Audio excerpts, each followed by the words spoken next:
তোমাদের রবি রেখা সম্বন্ধে বলবো। অনেকের দেখেছি এই ভাগ্যরেখা থেকে এইভাবে রেখা উঠে সিধা রবির ঘরে গেছে।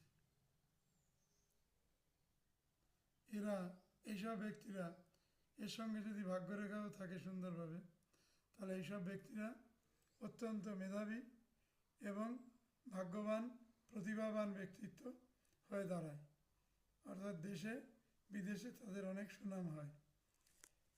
এখন একটা বক্তব্য হচ্ছে কি, যে এইরূপ রবিরেখা যদি থাকে আর সমস্ত গ্রহের মানগুলো যদি প্রায় ধ্বংসপ্রায় হয়ে থাকে, একদম নিচু এবড়ো খেবড়ো দাগ এবং বিভিন্ন সমস্যাযুক্ত থাকে, তাহলে এইরূপ রবিও ইনভ্যালিড হয়ে যায়, অর্থাৎ এই রবিও বিশেষ কোনো কাজে দেয় না।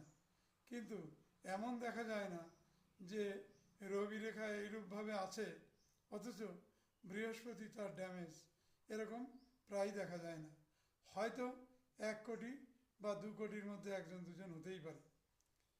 কারণ আমরা এই জ্যোতিষ যে চর্চা করি, এটা মাত্র 27টা নক্ষত্রের উপরে আমাদের এই ক্রিয়া, কিন্তু আরও লক্ষ লক্ষ নক্ষত্র আছে আমাদের অত্যন্ত নিকটে। 27টি নক্ষত্রের পাশেও আরও অনেক নক্ষত্র আছে যার প্রভাবও পৃথিবীর উপর পড়ে।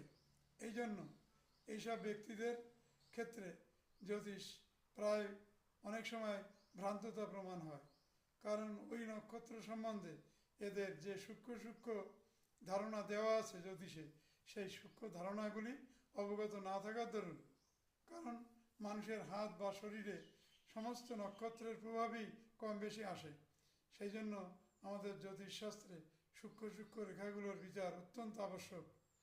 ধন্যবাদ। ভালো থেকো। লাইক, সাবস্ক্রাইব, কমেন্ট করো, যাতে আমি তোমাদের সামনে এইরূপ জটিল তথ্য নিয়ে হাজির হতে পারি।